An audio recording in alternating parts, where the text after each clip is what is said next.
Welcome, investigators, truth seekers, and documentary fans. I'm your host. And you've just entered the vault of unsolved mysteries and tangled truths.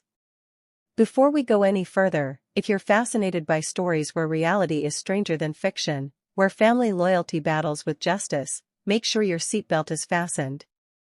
Hit that subscribe button and ring the notification bell, because what we uncover today is just the beginning of a much larger, unexplored narrative. This isn't a conclusion, this is an opening chapter. The question haunting forums, social media threads, and tabloid headlines is brutal in its simplicity: did Anna Duggar turn informant? The claim is explosive, that Anna, the steadfast wife who stood by Josh Duggar through his very public scandals, trials, and convictions, might have reached a breaking point so profound that she agreed to wear a wire, secretly recording her own husband for law enforcement. Let's be clear from the outset. As of the recording of this documentary, there is zero confirmed, official evidence, no court documents, no law enforcement statements, no credible leaks, to substantiate this claim.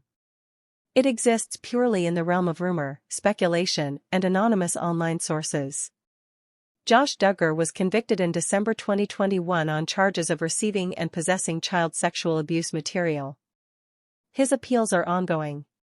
Anna Duggar has remained, publicly, a supportive spouse, visiting him in prison and maintaining the family. The trial relied on digital forensic evidence, not secret recordings from a spouse. So, why won't this rumor die?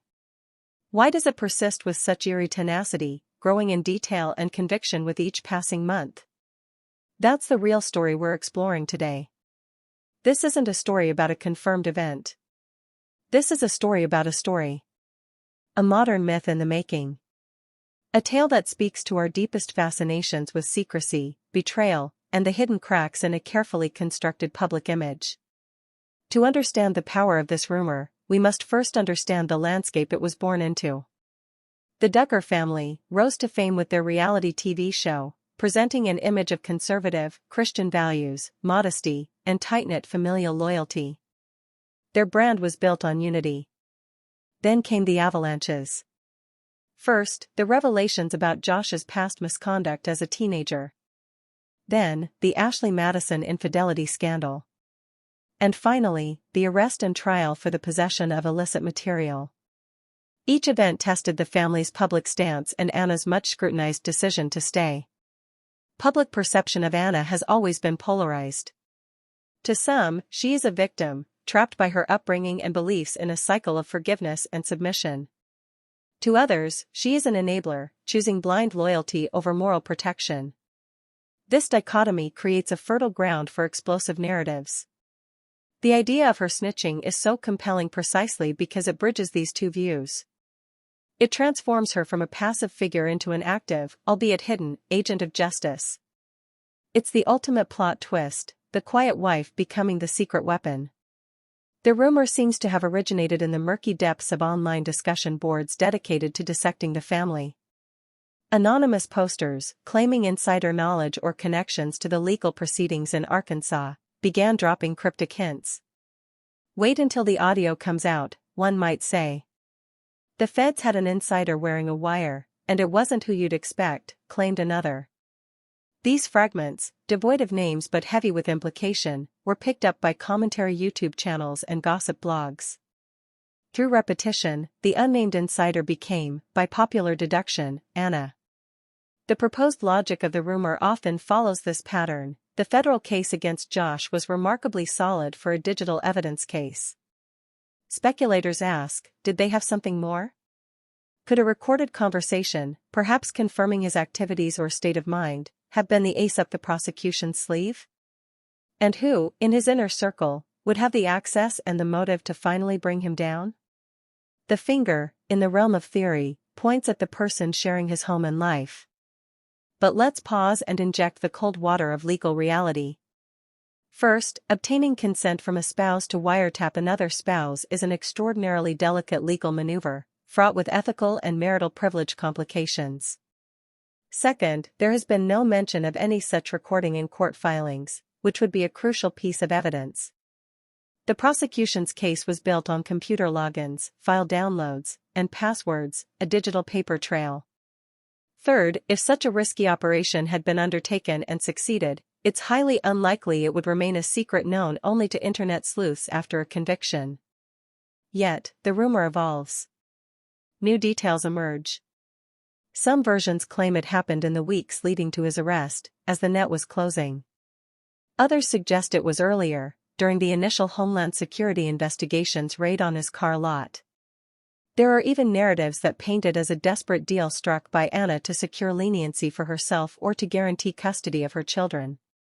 Each iteration is more cinematic than the last, blending true crime tropes with soap opera drama.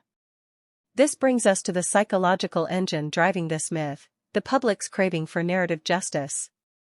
Josh Duggar's crimes, given the family's moralizing public stance, created a profound dissonance. The legal justice system delivered its verdict. But for many observers, that felt insufficient. There was a hunger for a more poetic, dramatic form of comeuppance, one that involved the ultimate betrayal from within the fortress of his own family. The rumor of Anna wearing a wire satisfies that hunger. It provides a hidden story of courage and reckoning, a secret victory for good in the private sphere to match the public one in court. Furthermore, it reframes Anna's silence.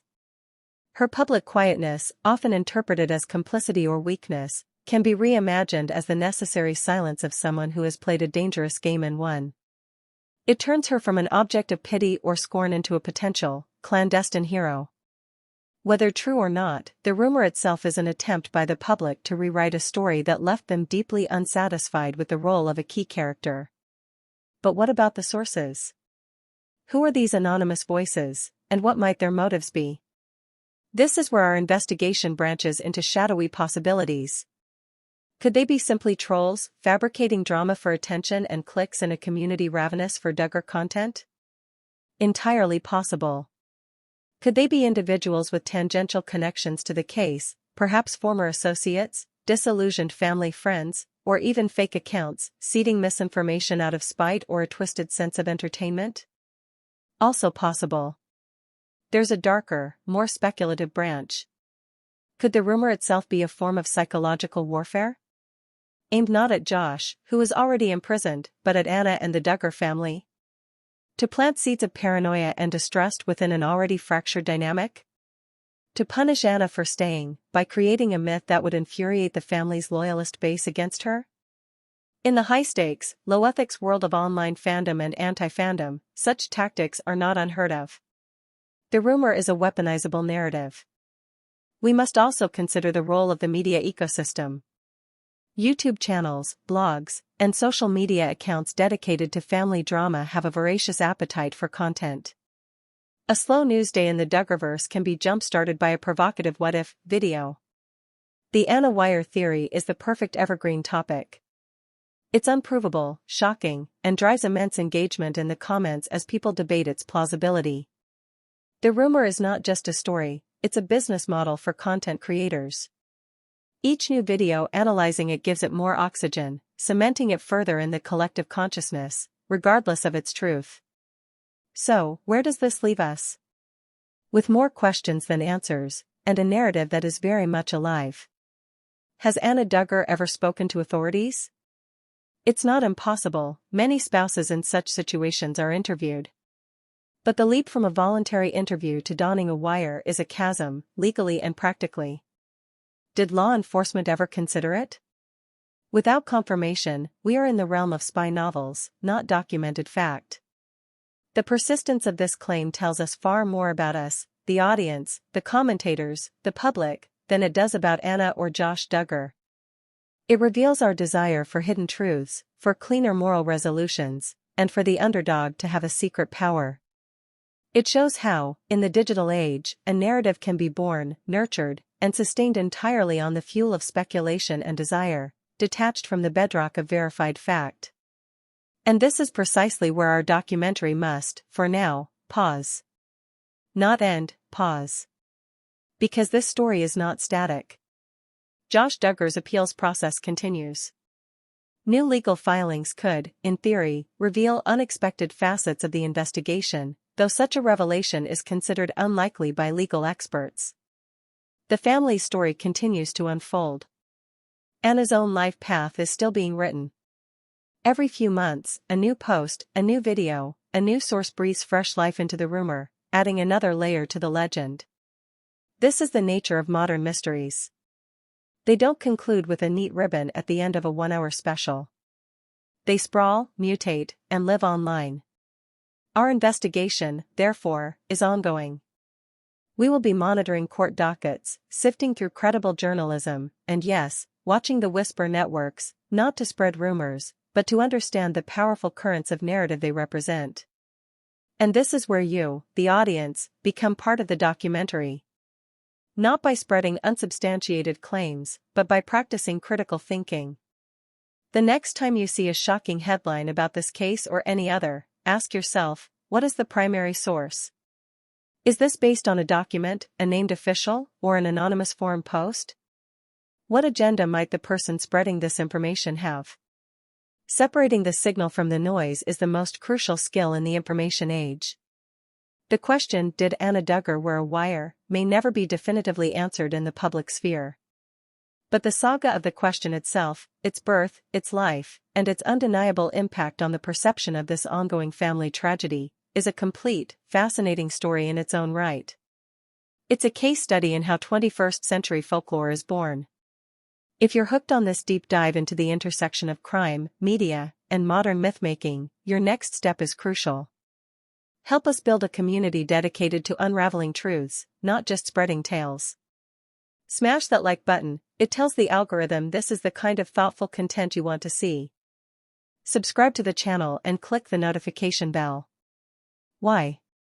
Because this is an ongoing series. Our next documentary installment is already in production. We'll be examining another persistent rumor surrounding a different high-profile case, tracing its digital footprints back to the source. You won't want to miss it. By subscribing, you're not just watching a video, you're joining an investigation. Furthermore, in the spirit of responsible exploration, I want to hear from you in the comments. Using respectful and thoughtful language, what are your theories on why certain rumors take hold and become unstoppable? Have you seen similar patterns in other celebrity or true crime cases? Let's have a substantive discussion below. Remember to keep it civil and based on observable patterns, not harmful speculation about individuals. The vault of mysteries is deep, and we've only just turned on the light. The story continues. The search for truth is never ending. I'm your host, your channel name / your alias, and I'll see you in the next episode, where we pull on another thread and see what unravels.